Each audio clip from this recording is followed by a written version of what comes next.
சமூக மீடியா சொந்தங்களுக்கு வணக்கம். இன்றைய நாளிலும் மற்றொரு உலக செய்திகளின் ஒரே பார்வையோடு இணைந்திருக்கின்றோம். அந்த வகையிலே மேசையில் அமைதி பிறக்குமா அல்லது அடுத்த போர்க்களமா? 2015க்கு பிறகு முதல் முறையாக அமெரிக்காவும் ஈரானும் பேச்சுவார்த்தை நடத்த முன்வந்துள்ளன.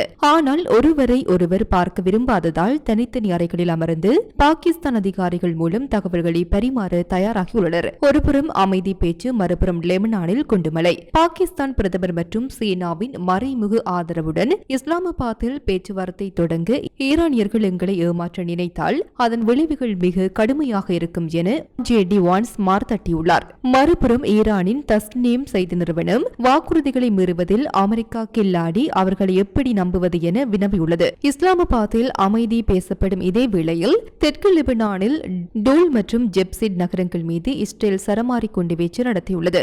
எங்கள் சகோதர நாடான லெபனான் மீது குண்டுகள் விழும்போது நாங்கள் எப்படி அமெரிக்காவுடன் கை குலுக்க முடியும் என ஈரான் தூதுக்குழு ஆவசப்பட்டுள்ளதாக தெரிகிறது. ஹெஸ்புல்லாவுடன் பேச்சுவார்த்தையே கிடையாது, அதிரடி காட்டும் இஸ்ரேல். ஈரான் ஏவுகணைகள் திறந்துவிட்டன அமெரிக்கா கூறினாலும் இந்த 14 நாள் போர் நிறுத்தத்தை ஈரான் தனது ஆயுத கிடங்கை சீரமைக்க பயன்படுத்துவதாகவும் தி வால் ஸ்ட்ரீட் ஜர்னல் எச்சரித்துள்ளது. அமெரிக்காவில் பெட்ரோல் விலை 30% வரை அதிகரித்துள்ளதால் 66% அமெரிக்க மக்கள் இந்த போரை உடனடியாக முடிக்க வேண்டும் என விரும்புகின்றனர். ஹார்மோஸ் ஜலசந்தியை திறக்காமல் அமெரிக்க பொருளாதாரம் மீளாது, அதே சமயம் பொருளாதார தடைகளை நீக்காமல் ஈரான் பணியாது. நாளை ஒரு இறுதி முடிவு எட்டப்படுமா அல்லது 43வது நாளில் மீண்டும் ஏவுகணைகள் சிறுமா? போர்க்களத்தின் அதிரடி நிலவரங்கள் இதோ. Fourth Monkey Connect coming soon.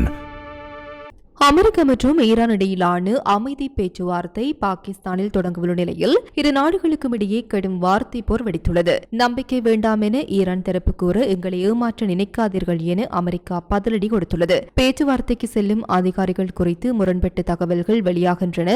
அமெரிக்க துணை அதிபர் ஜேடி வான்ஸ் நேற்றிரவு பாகிஸ்தான் புறப்பட்டுள்ளார்.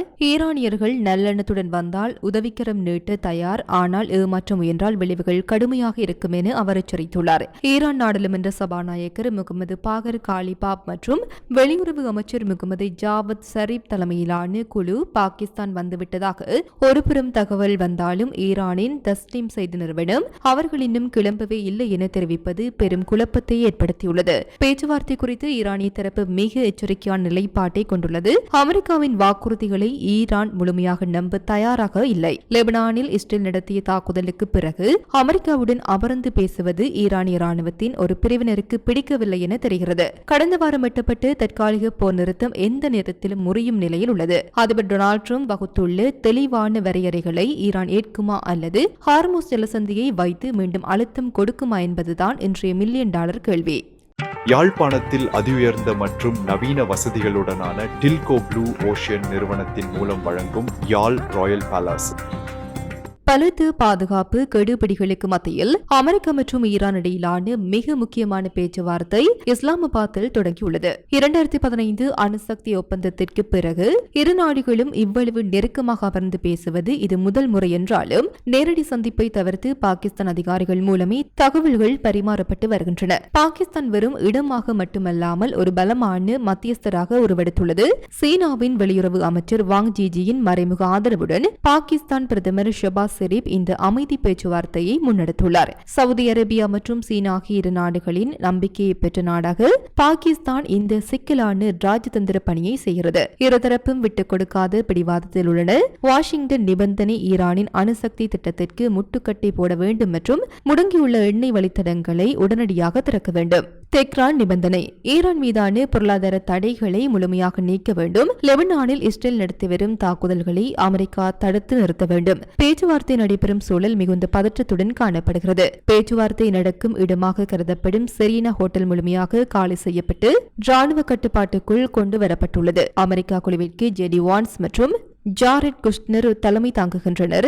ஈரான் குழுவிற்கு முகமது பாகர் காலிபாப் தலைமை தாங்குகிறார். இருதரப்பும் ஒரு அறையில் அமராமல் தனித்தனி அறைகளில் இருந்தபடி பாகிஸ்தான் அதிகாரிகள் இடைத்தரகர்களாக செயல்பட பேச்சுவார்த்தைகள் மறைமுகமாக நடைபெறும் என எதிர்பார்க்கப்படுகின்றது.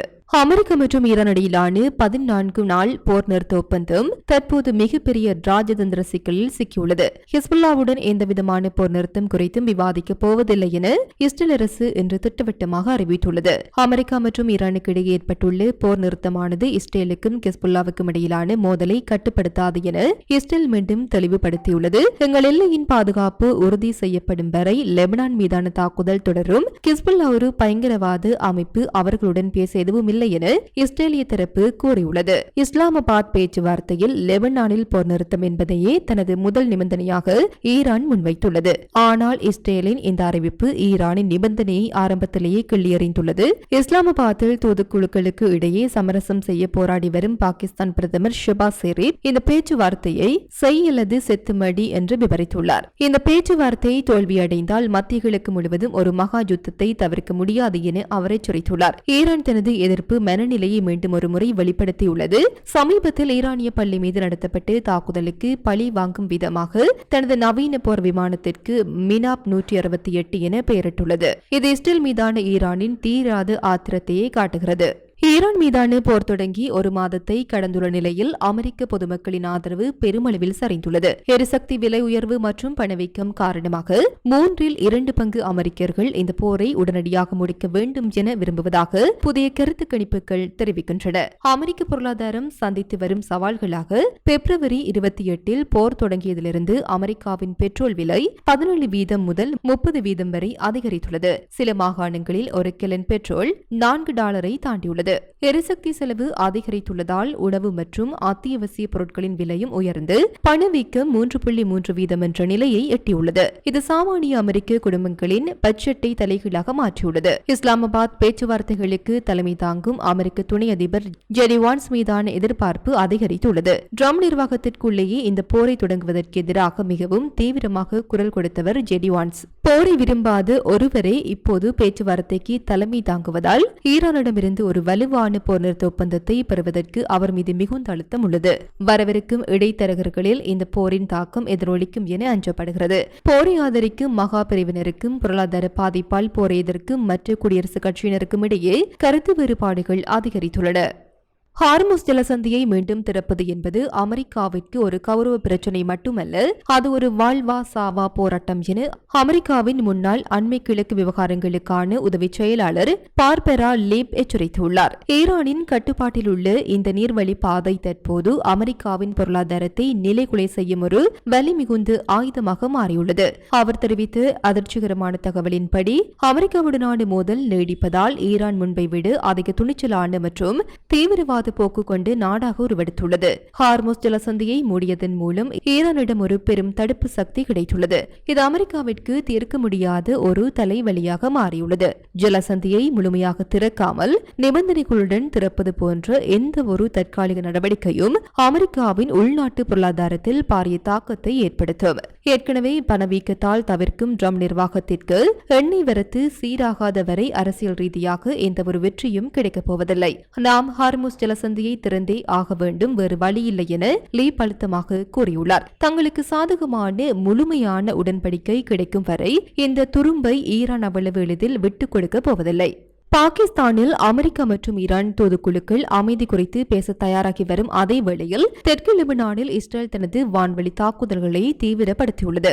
நமாத்திய மாகாணத்தின் முக்கிய நகரங்கள் மீது நடத்தப்பட்ட இந்த தாக்குதல்கள் போர் நிறுத்த ஒப்பந்தத்தை கேள்விக்குறியாக்கியுள்ளன. தெற்கு லெபனானின் நமாத்திய மாகாணத்தில் அமைந்துள்ள டோல் மற்றும் ஜெப்செட் ஆகிய நகரங்களை இலக்கு வைத்து இஸ்ரேலிய போர் விமானங்கள் சரமாரி குண்டு வீச்சுக்களை நடத்தியுள்ளன.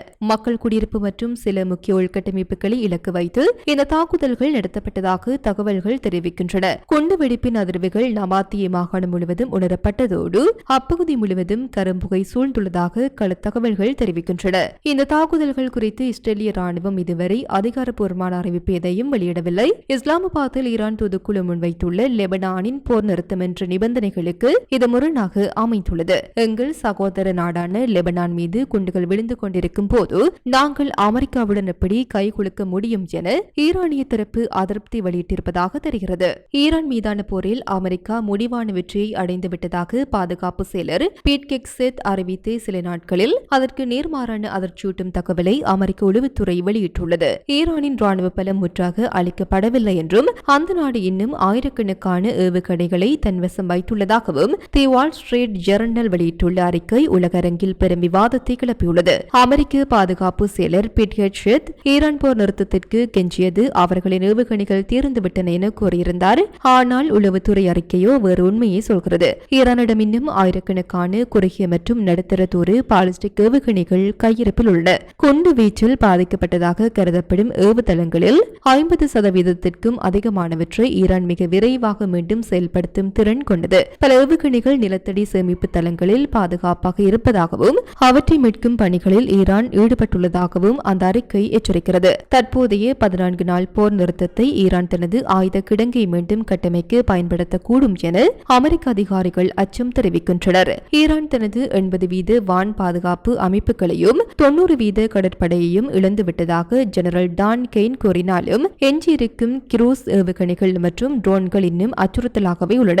ஈரானால் இனி புதிய ஏவுகணைகளை தயாரிக்க முடியாது என இஸ்ரேல் கூறினாலும் பதுக்கி வைக்கப்பட்டுள்ள ஏவுகணைகளை இஸ்ரேலின் பாதுகாப்பிற்கு பெரும் சவாலாக இருக்கும் என தெரிகிறது. ஜலசந்தி திறக்கப்பட்டுள்ளதாக அமெரிக்கா கூறினாலும் ஈரான் அதனை தனது முழு கட்டுப்பாட்டில் வைத்திருப்பதை முந்தைய செய்திகள் உறுதிப்படுத்தின. ஈரான் ஒப்பந்தத்தை மதிக்கிறதா என்பதை உறுதிப்படுத்த அமெரிக்க ராணுவம் ஈரானை சுற்றி வட்டமிட்டு கண்காணிக்கும் என கெக்செட் எச்சரித்துள்ளார்.